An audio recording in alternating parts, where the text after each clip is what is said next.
เปิดเครื่องเรือบัดเปิดหมู เขาก็ไปได้ทายเพิ่นไปตักน้ำมากิน เรือเลยเลยแง่มัด หมดแล้วสำเร็จบะนี้เนาะไป โอ้ใส่ข่อยบอกแล้วเจ้า นั่นแหละ คืนข่อยนอนบ่หลับเลย เป็นยังนอนบ่หลับไปนะฮะแคลฮะโดยไปเสนอไปห่มแคลกันเนาะใส่เดี๋ยว ข่อยก็ลืมเลยกลางคืนเฮาก็นอนบ่หลับเนาะ เดี๋ยวคนโอ้คักเลยโอ้หมดเจอเข้าแล้วครับบาท รักเนี่ยตาคืองงกันเลย Kalau nenek men. เจ้าลวก Tuan lagi nata. เนยก็พี่ เอา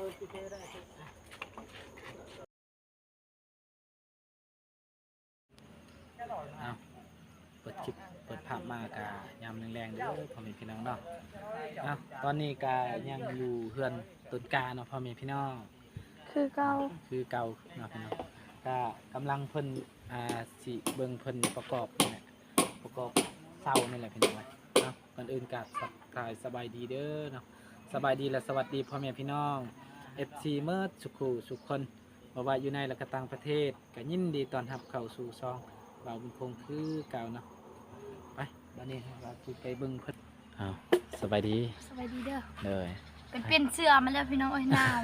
หนาวอากาศเย็นแล้ว ใส่เสื้อนี่บ่ได้ กำ ห ลั นาง ว แรงนะพี่น้องตอนนี้ก็คือฝนสิตกนี่เลยพี่น้องแม่ตูเพิ่นก็ใส่เสื้อเก่าคือเก่าโดยสบายดีอีกเด้อเนาะแม่ตูโดยไปเบิ่งอันนั้นก่อนเขาเจ้าประกอบเสาก่อนพี่น้องเอ้ยโอ้คักใหม่นี่งามมาเลย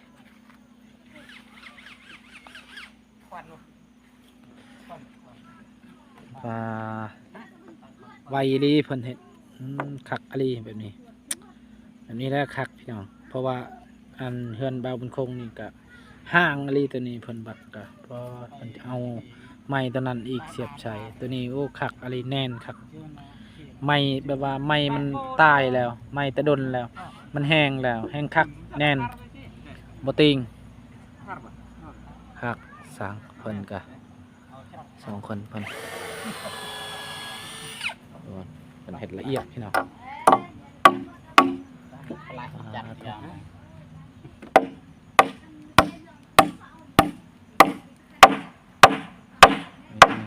แน่นครับบาทนี่แล้วใช้เล็กอีกครั้งเนาะ ยันมันแตก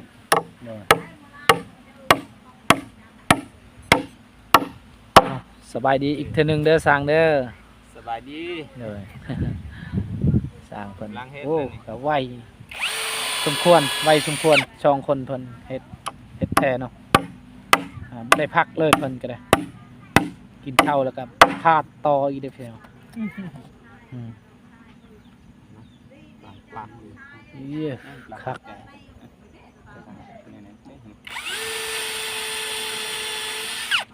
เอ๊ะ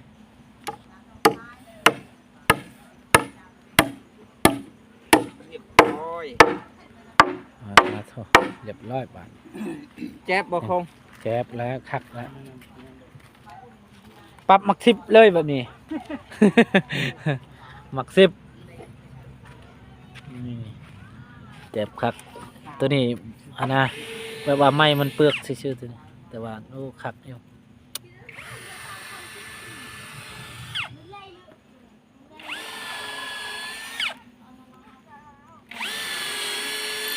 โอเค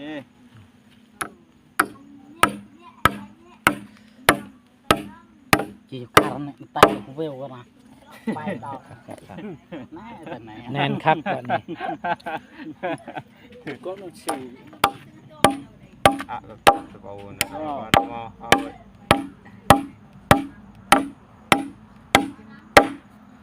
คักไม้นี่แบบไม้ดนแล้วเห็นมันแห้งแล้ว แม่น เอาเห็ด อืม คือเฮือนคอยนี่ตอนเพิ่นยังบ่ได้เฮ็ดเฮือนครัวนี่ ขึ้นไปมันติ้งเลย อ่า มันติ้งแบบว่ามันบ่แน่นเด้เห็น อืม ไม้มันบ่แห้งแน่กะเพิ่นบักกันลายลีนะ อย่างนี้ มันบ่คือแบบนี้นะเพิ่นบักกัน เจ็บ แม่นนะนี่คัก เจ็บมันแน่น แม่น สำคัญบนนี้แหละ แม่นอันนี้เพิ่นก็สิใส่อันน่ะเล็กอีกเนาะพี่น้องเสียนใส่อยู่นี่แล้วก็สิเฮ็ดใส่เล็กแห้งแน่นละอันนี้นี่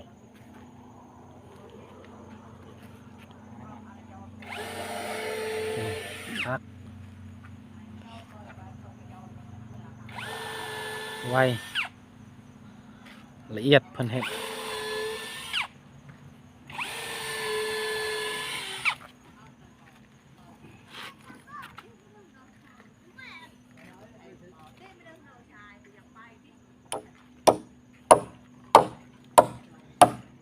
ที่อะไรที่คนไตกระบอก โอ้ตัวระบบก็ตีตากเตาดอก โอ้ดกระบอกอันระบอกตะไหนตะเบิ่นนั่นตะทอดตะตอก เออ เชิดเจ้าคนไตเดิมเนี่ยคือ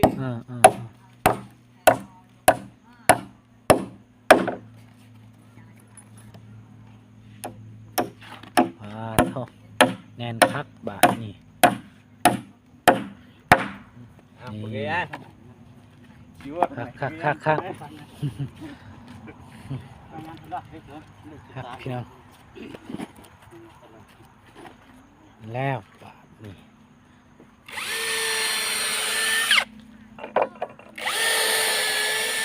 ตกลงว่าวันศุกร์นี่เนาะย่อเฮือนเนาะ แม่ พอดีทางเบาเพิ่งเพิ่นมาแล้วพอดีย่อ เจ้าของเฮือนก็มักวันศุกร์เลย โดยแม่นน่ะมาจุกเลยแบบว่า กระโบเนี่ยกวกมังก็ กอกระทึกนี่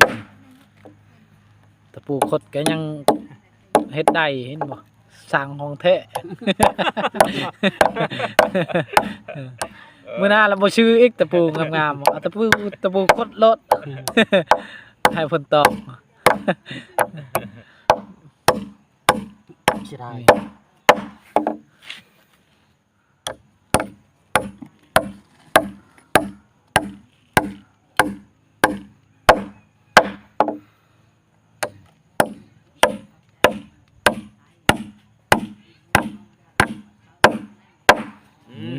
คัก เรียบร้อย นี่ปรับมัก10โลดนี่ บัดนี้พอก็สิยกเสาซอยเขาเจ้านะ โอเคป่ะ อืม ก็นอนก็ได้เนี่ย ได้แล้วนะ ก็ได้ได้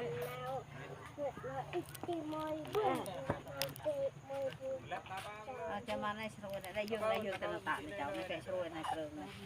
มาขายจะทำเราขายแกช่วยจะตั้งประเทศเงินนะ เนี่ยที่เห็นตะ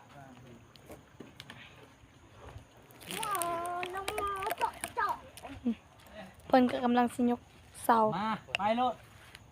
ได้บ่ได้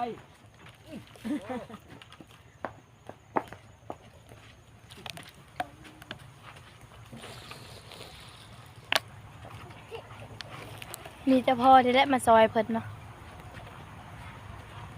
บ่มีเงินบ่มีกับมีแต่มาซอยเพิ่นนี่แหละพี่น้อย ได้ใส่ไฟบ่ไป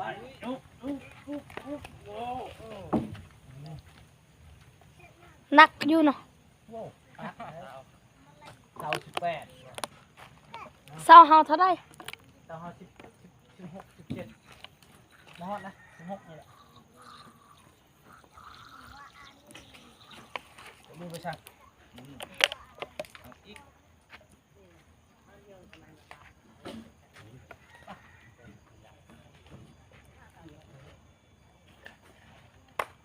นั่นอยู่กับ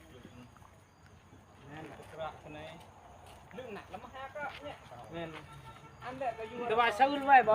ตะลังฮะเซาขึ้นไว้ไหนแทงยก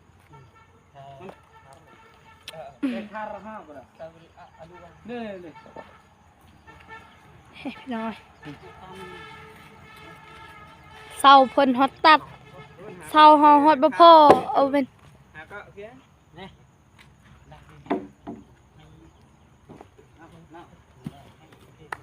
เสาเฮาพัดต่ำโพดเสาเพิ่นพัดสูงเนาะพ่อเสาเฮาพัดต่ำเสาเพิ่นพัดสูงเนาะ หักแล้วสูงเจ็บ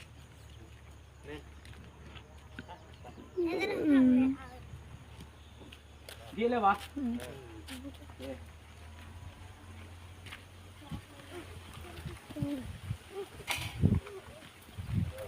เปิดเลยเปิดจ้ะเพิ่นก็กำลังสิซอยเพิ่นซอยสร้างเพิ่นน่ะพี่น้องเฮาก็นั่งอยู่นี่จักโมงล่ะเบิ่งโมงก่อนพี่น้องเอ้ยนี่3 โมงใกล้9 นาทีนี่พี่น้องเอ้ย3 โมงใกล้9 นาทีเนาะ ถ้าต้นกาเพิ่นมาจากโรงเรียนเนาะนี่มาซอยเพิ่นเลยซอยสร้างเลยพี่น้องเอ้ย แล้วป่ะ เอ่อรอบที่1ยังคล้ายๆรอบที่2บ่ไหวเลย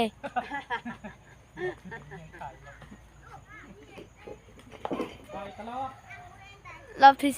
3รอบที่3นี่เขายันบ่ไหวเลยคือว่า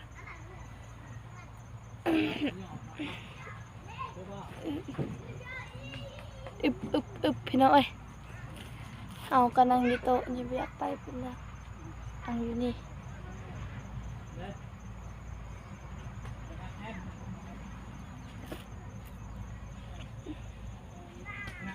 บ้านเฮากับบ้านต้นกานี่ก็อยู่ใกล้ๆกันเนาะย่างไปก็ฮอดนะถ้าบอกย่างไปก็เมื่อยแล้วพี่น้องเอ้ย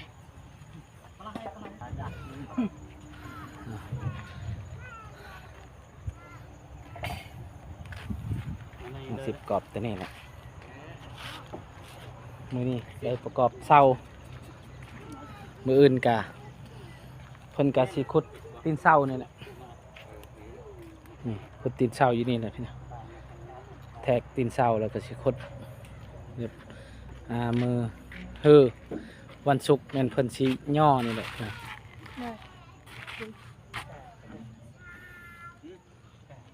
เป็นลังปีขึ้นมา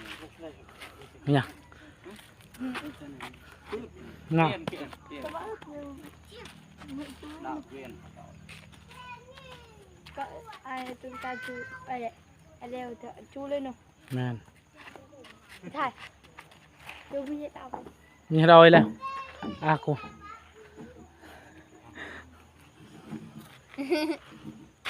กินข้าวหากันเทื่อเดียวเนาะพี่น้อง นับเป๊ะ มันเป็นยัง เป๊ะนี่นั่นละเป๊ะเด้อ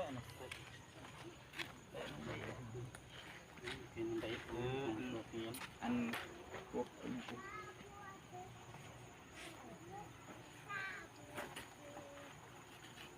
กูเลยวะไม่หรอ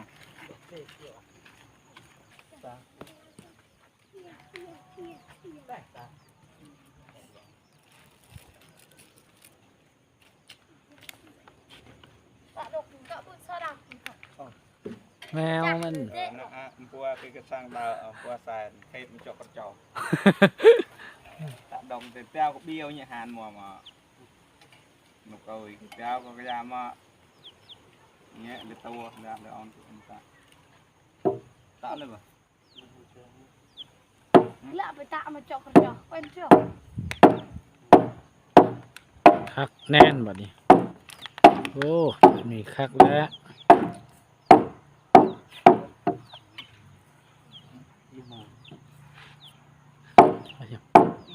อย่า ระวังมือเด้อมันบ่ได้เตะว่ามือสร้างเยอะ อันนี้อันกระละขนมอันที่อันเชื่ออันปลานะโอเคเดี๋ยวพอไปเลย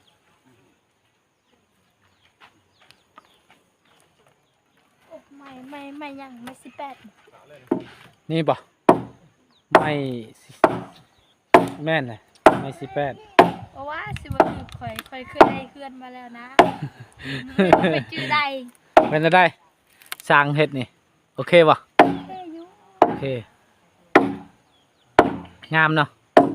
ยัง เจ็บ บ่ทันเฮ็ดเถื่อ บ่นี่เขาว่าเจ็บเห็นมันบ่คือเฮือนเฮามันห่างเฮ็ด เอ้าก็ใส่ไม้มึงนี่แหละมันห่างเด้ โดย เดี๋ยวเฮาเด้ นี่คักมันเจ็บแล้วก็ไม้เก่าไม้มันแห้งแล้วครับ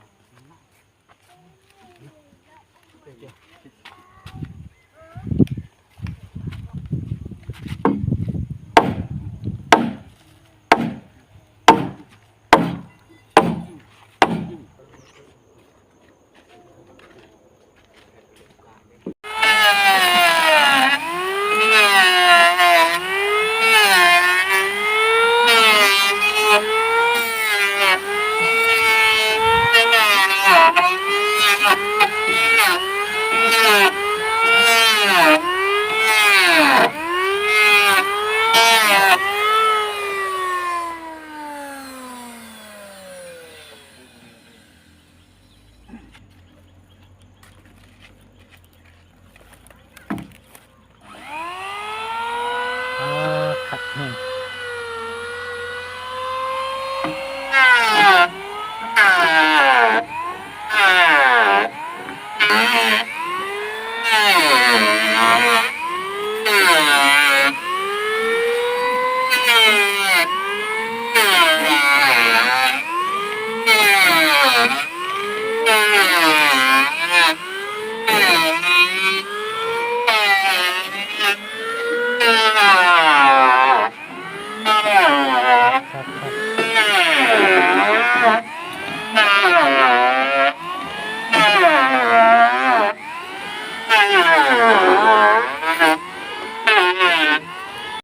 ครับ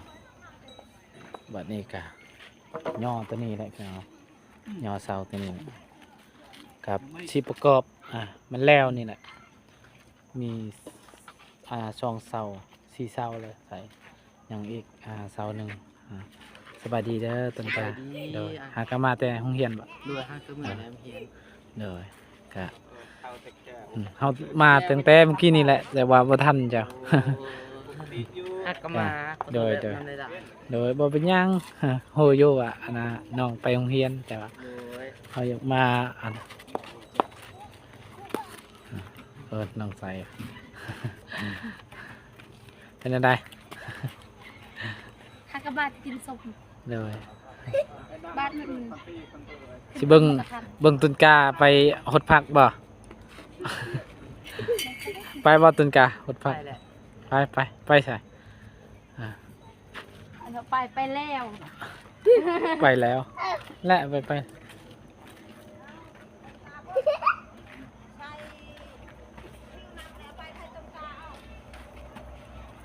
เอ้ยอมมันอ้อนหิ้วอันมาอ้อนพดไปฮะอันเจ้าน่ะหิ้วมาเลย โอ้ตุนกาเพิ่นมาแต่โรงเรียนกะโอ้เพิ่นกะหดผักหดหญ้าเนี่ยซอยแม่ตูเพิ่นนี่แหละเพิ่นกะบ่มีไผเห็นพูนบัวเพิ่นกะว่าสู้ชีวิตแห้งก็ดีพี่น้อง เฮา วัวเพิ่น ก็ แตก มี มาแล้ว บัวเลยเฮาหดใส่เอาวัวทอหัน โดยเฮากะสิใส่หัวท่อนี่แหละเพิ่นกะ ยืมบัวนั่นเป็นบัวป้าเฮาฉลามช็อกมือเดี๋ยวไม่ใช่เลยนะคะมันก็ช็อกมือฉลามก็ไหน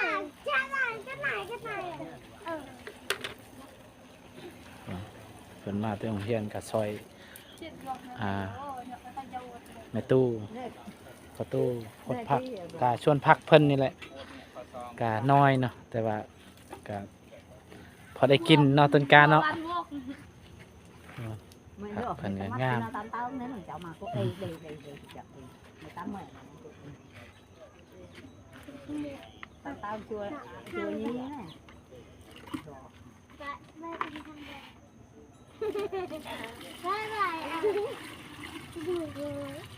có cái chị chẳng เพิ่นมาโรงเรียนกะมาแต่โรงเรียนกะประมาณนี้แหละพี่น้องคือน้องไซนี่แหละมาแต่โรงเรียนกะหดผัก หดพักซอยทำให้ตู้พอตู้เพราะว่าเพิ่นก็มีแต่เพิ่นผู้เดียวนี่แหละอยู่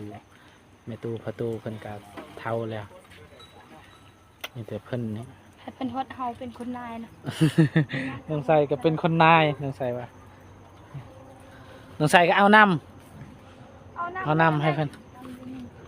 ให้เพิ่นเอาเอง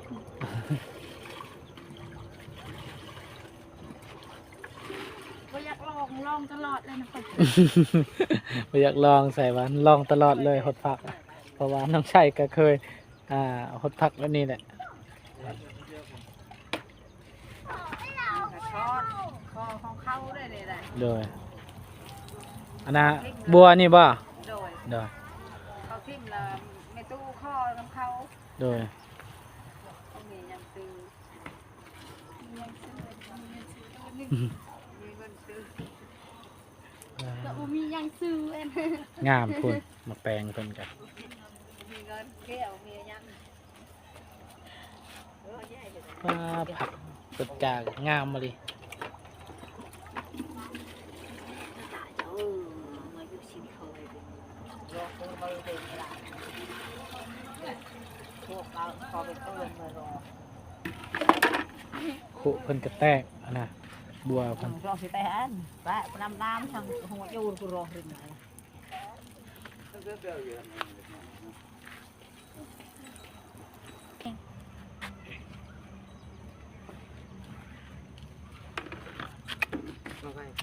ไปแล้วบาด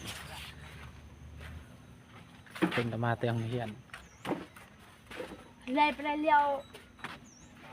เลยไปเลยเลี้ยวก็ไปใจ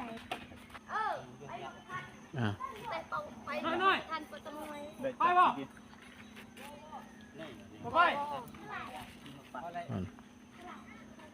ก็มีแต่ใส่บอกต้นกล้าว่าเฮาก็สิกลับแล้วในบัดนี้นะ